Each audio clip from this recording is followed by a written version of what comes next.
Yeah, you could noticed that, possibly yeah. be that.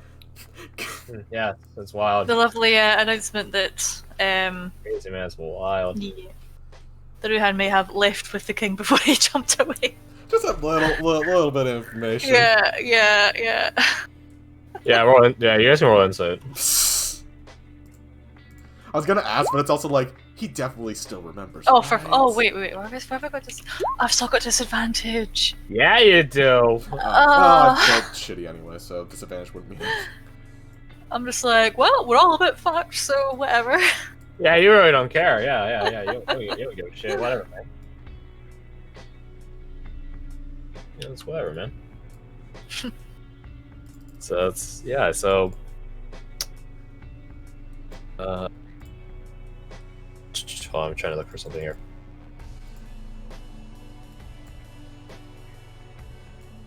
Where is it? This one. Yeah, it's this one. Yeah, I mean, with a 13, you know that you're able to insight rather. Yeah, King Theodos, he hasn't forgotten. By the way, he always looks at how close Lorelei is to Cork. You know, his gaze lingering. But that aside, you guys go back to the Palace of Alphatorians. Going past the defensive courtyard.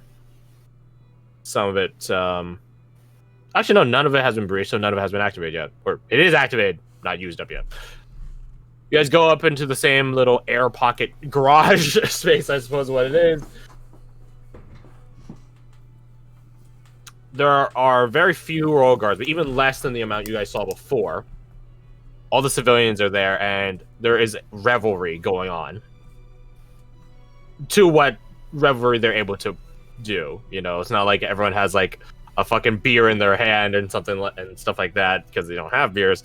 But there's cheering, and as King Theodos, Queen Lithian, Lorelei, and all of you guys return, a surge of cheers and applause. You see a lot of people are crying. You know, makes sense. Emotional day, right?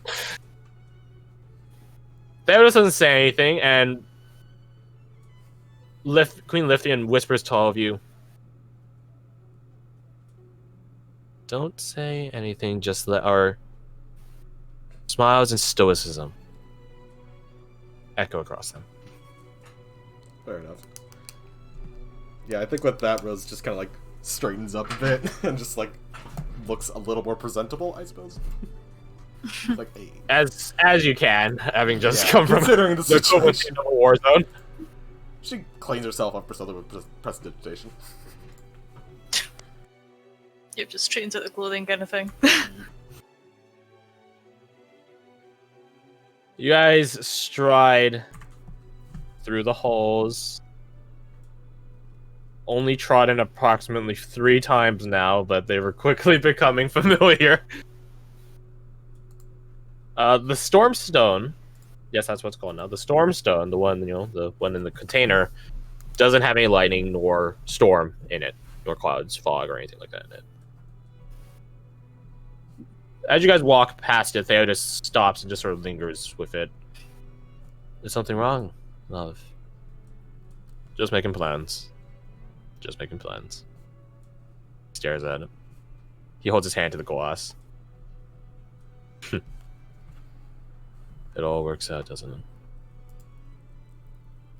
Come. Begin striding. Faster. You guys keeping pace with him. He's not like he's running or sprinting. Just taking long steps. Purposeful steps. You guys go back to the only barely familiar room. The one with the waterfall coasting down the center of it. The, I suppose you might call it portal room to the actual sanctuary, the sanctum that is meant to originally hold the Tide Pulse Pearl. You guys walk into the waterfall. You guys get Harry Pottered up some ways, emerging. And Queen Lithian immediately pulls out the pearl, and puts it back into its divine beacon of a chamber. Where, as if nothing ever happened, it just sort of continues floating there. Where did that thing come from, anyways?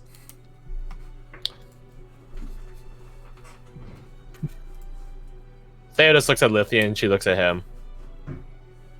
He's been smiling this whole time. Except towards Cork, which is more of a forced smile. But anyway, I suppose you guys have earned the right to that secret.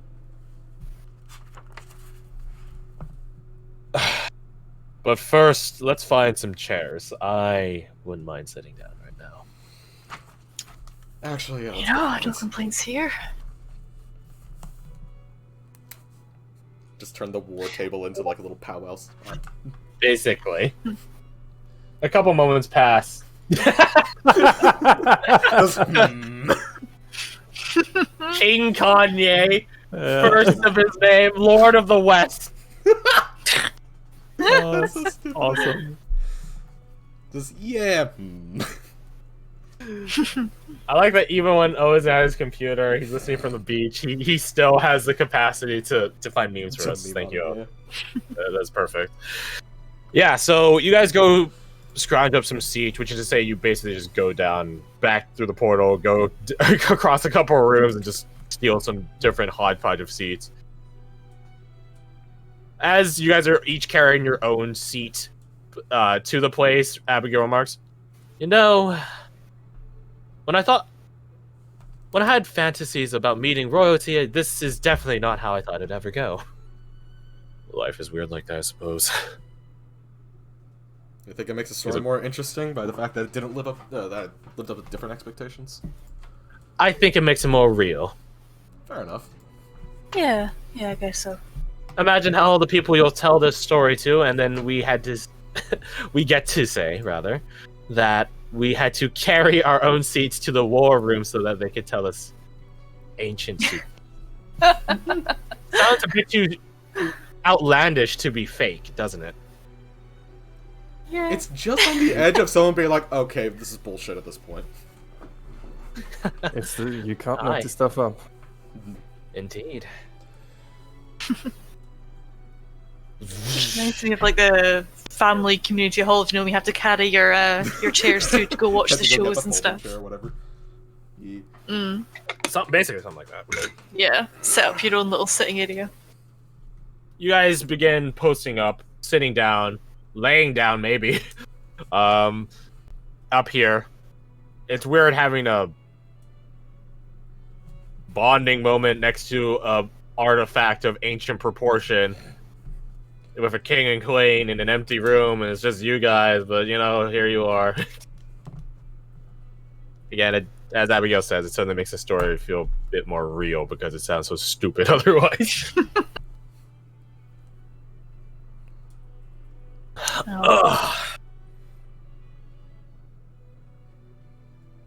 King Tails looks at the pearl.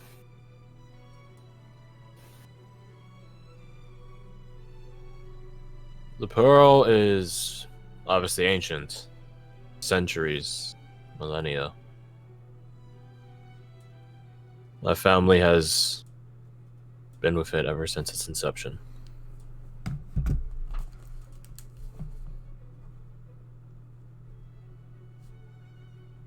He sort of stares at reminiscently. Then he smiles. Sorry. Think about my ancestors. I don't know necessarily who made it. I suppose Margin United made it. They granted under Saint Dagon. Pyrrhic. If you have religion trained, you can roll religion.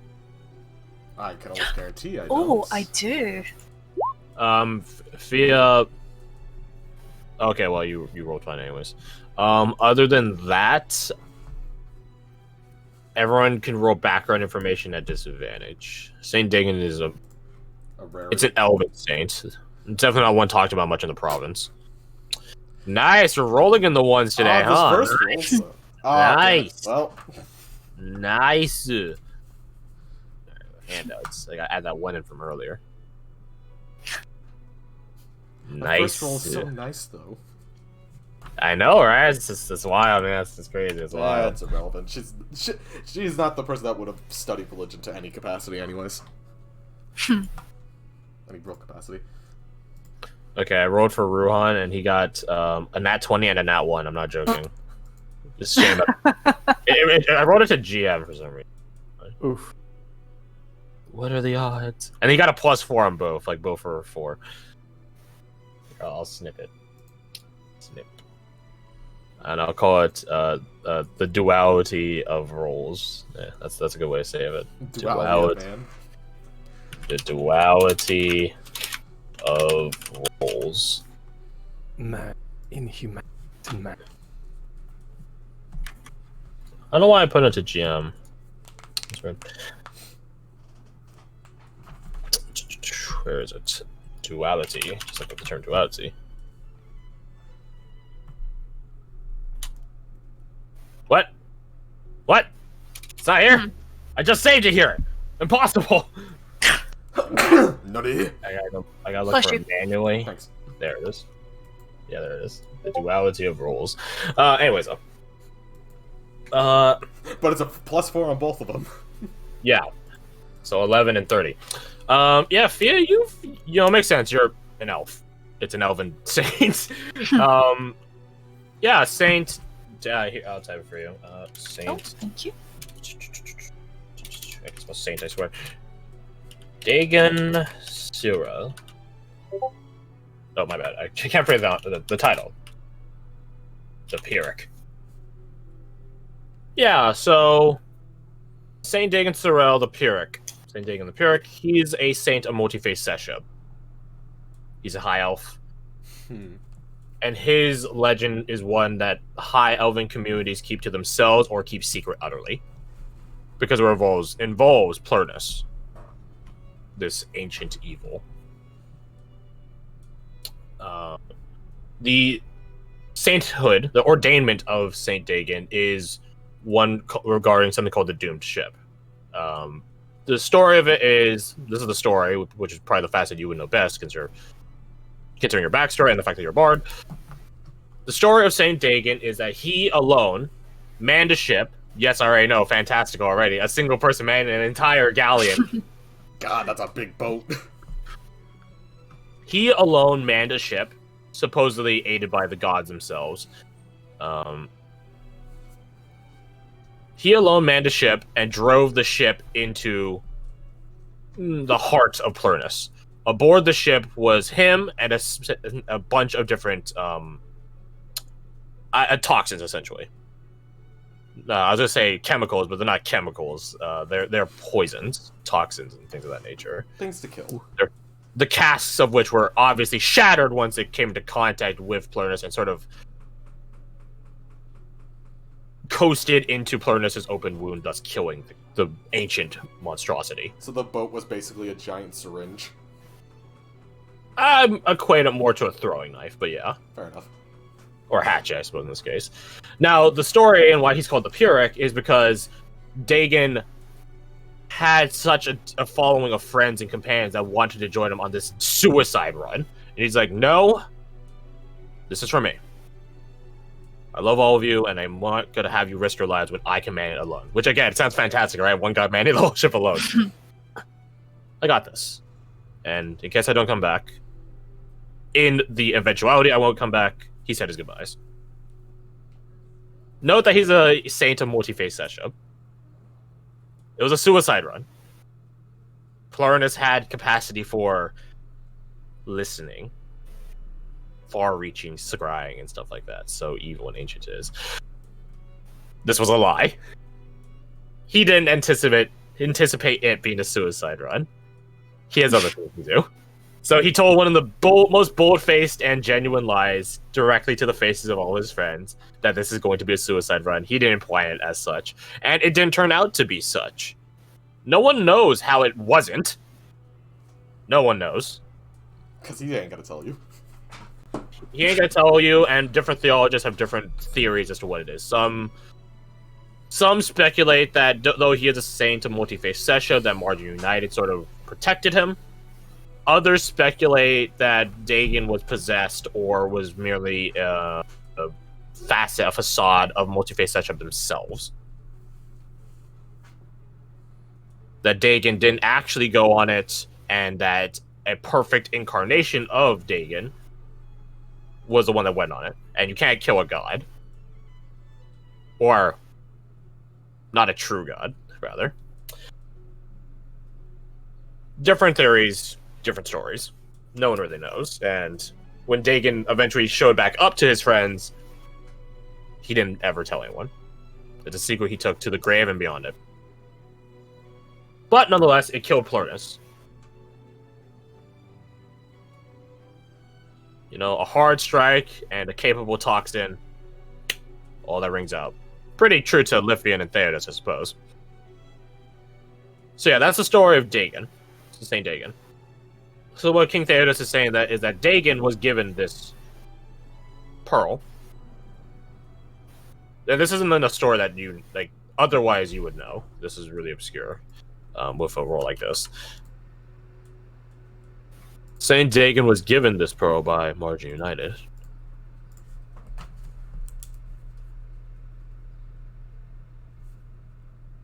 He came out here.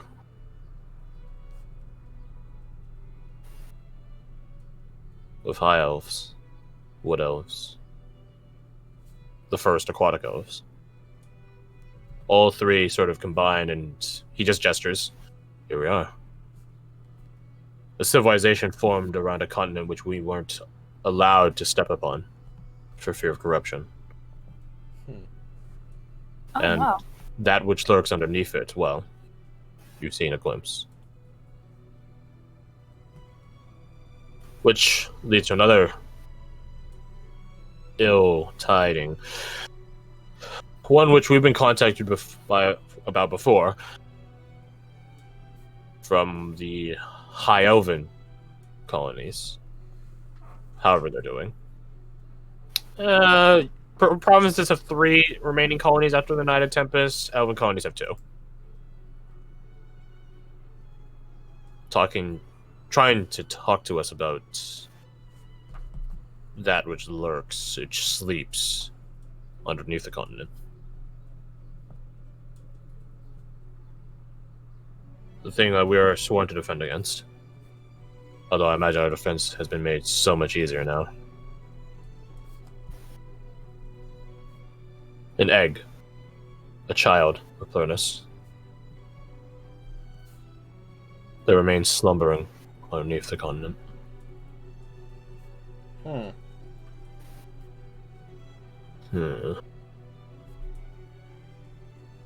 Your Majesty.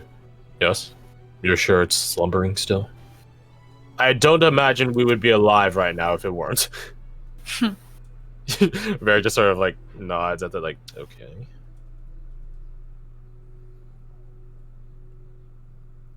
Why do you ask? Very just sort of looks at you guys, giving you like a knowing look.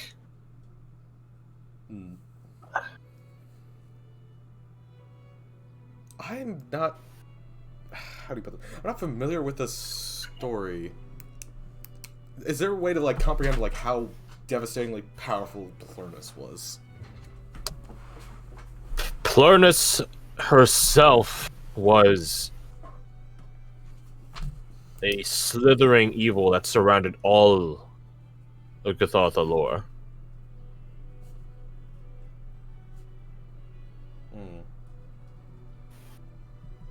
One did not leave the continent by water without Plurnus knowing, and without beseeching to her.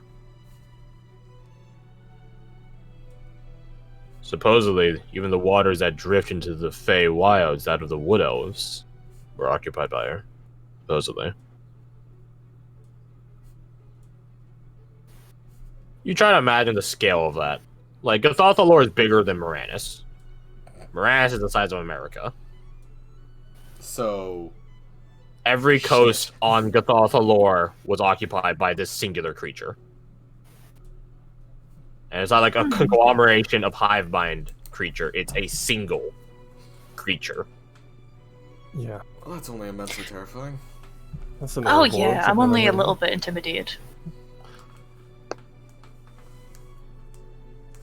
Have no fear about it. Plurness is gone. The child, hopefully, will remain the way it is.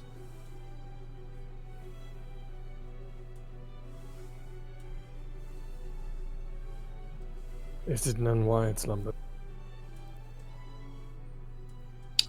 It slumbers for the reason a child slumbers, to grow.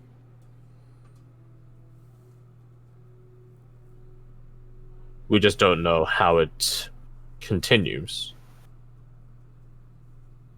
A child is born, a child sleeps, a child eats, and it grows in its sleep after eating and drinking. We don't know what the child eats or drinks. How it's still alive. Or perhaps it's just having a very, very slow abortion.